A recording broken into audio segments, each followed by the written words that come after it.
Hoş gördük əziz dinləyicilər. Yenidən biz Türkiyəmizə baş sağlığı veririk 20 şəhidə görə.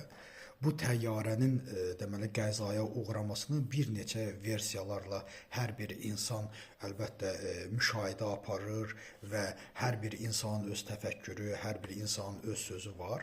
Əlbəttə ki, bu cür region elə bir vəziyyətdədir ki, məhz Qafqaz regionu artıq Amerikanın məhz 5 gün bundan əvvəl səfiri Tom Barakın dediyi kimi Amerika və Türkiyənin nəzarəti altındadır. Bu ərazilərdə bizim keçirdiyimiz parad da çox möhtəşəm, çox da vacib bir paradıdır və kifayət qədər də regiona bir mesaj vermiş oldu. Və narahat olan dövlətlər də var, əlbəttə. Narahat olan dövlətlərdən biri İrandır ki, bunu heç gizlətməyib, bildirib. Narahat olan ölkə Rusiyadır. Narahat olan, bizim əsas regionumuzda narahat olan ölkələr bunlardır. Amma digər Amerika, Avropa bunlar buna normal baxırlar. Çünki burada NATO'nun da qüvvələri iştirak etdi. Amma burada İranın bu təxribatı törədəcək bir gücü yoxdur. Rusiyanın bu təxribatı törədəcək bir gücü var, amma o da bilərəkdən mümkün olmaz. Çünki niyə görə bilərəkdən olmaz? Çünki Rusiyanın da vəziyyəti çox ağır vəziyyətdədir. Rusiya bu günləri Azərbaycanı və yaxud da Türkiyəni özünə düşmən bilməz. Rusiyanın sadəcə olaraq bu bölgədə hava hücumundan müdafiə sistemlərinin həddindən artıq köhnə olması və quşu qartal kimi görməsi, nə bilim fili qarışqa kimi görməsi bu cür anlayışlarda hər hansı bir təxribat, hər hansı bir samolyotu vura biləcək bir gücü əlbəttə var. Amma bugünkü vəziyyətdə Rusiya nə qədər narahat olsa da bu paraddan, Qafqazın onun əlindən çıxdığını görsə də, amma həyatı boyu buna getməz deyə düşünürəm. Düzdür, Rusiya məntiqsiz bir ölkədir, amma düşünürəm ki, getməz. Çünki Türkiyə ilə hələ ki Rusiyanın münasibətinin yaxşı olduğu bir neçə ölkələrdən biri də Türkiyədir. İkinci versiyanı burada atırlar ortaya ki, İsraildir. Mən bunu qəti istisna edirəm. Çünki bura bir Suriyanın səması olsaydı bununla razılaşmaq olardı. Bura Qəzzanın və yaxud da Aralıq dənizinin üzəri olsaydı bundan hesablaşmaq olar ki, bəlkə bu təxribatı törədib. Amma Azərbaycan, Gürcüstan burada hər hansı bir İsrailin təxribat törətmə imkanları mən düşünürəm ki, sıfıra bərabərdir. Amma regionumuzda olan məsələlər də əlbəttə çox güclüdür.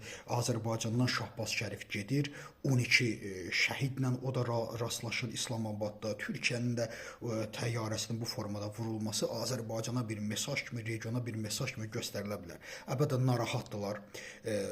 Pakistana da mesaj, aydın məsələdə Amerikadan ola bilər. Bu mesajın tamamilə ayrı bir səbəbi var, tamam ayrı bir səbəbi var. Amma əlbəttə ki, regionumuz əsasında Azərbaycana trip yolu keçdikdən sonra mən bildirmişdim ki, bu yol burada durmayacaq. Amerika Xəzərlə, Xəzərin o biri tərəfinə keçməyə çalışacaq, əsas bizi. Və bizlə də razılaşdıqdan sonra artıq bu regionda Türkiyənin, Azərbaycanın və Amerikanın gücü kifayət qədər bölüşüldükdən sonra Orta Asiyaya keçdi. Orta Asiya ölkələri ilə də çox ciddi müqavilələr imzaladı ki, mən bu barədə sizə dedim ki, bunlar çox vacib müqavilələrdir.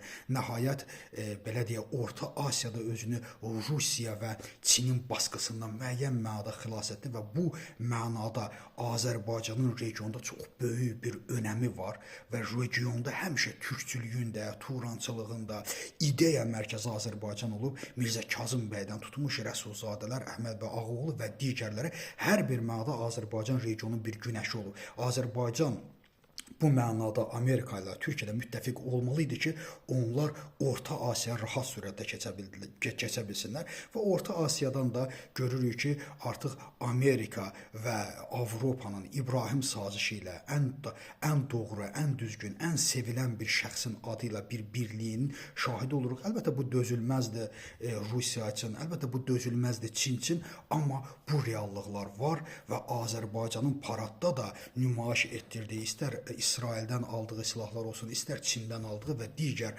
yerlərdən aldığı silahlar da əlbəttə regionumuzu qısqandırır, belə deyər, və müəyyən mənada Azərbaycan haqqında düşünməyə çalışırlar, başlayırlar, amma heç bir iş əllərindən gəlmir. Nə Rusiyanın əlindən, nə də ki, İranın əlindən artıq heç bir iş gəlmir. Sadəcə olaraq seyr etməklə qalırlar. Yəni, mən düşünürəm ki, artıq Türkiyənin təyyarəsi həqiqətən də köhnəldiyi üzündən, müəyyən mənada parçalanıb, artıq bu təyyarələrin 70-ə yaxın yaşı var. Düşünürəm ki, bu texniki nasazlıq nəticəsində baş verib. Allah şəhidlərimizə rəhmət eləsin.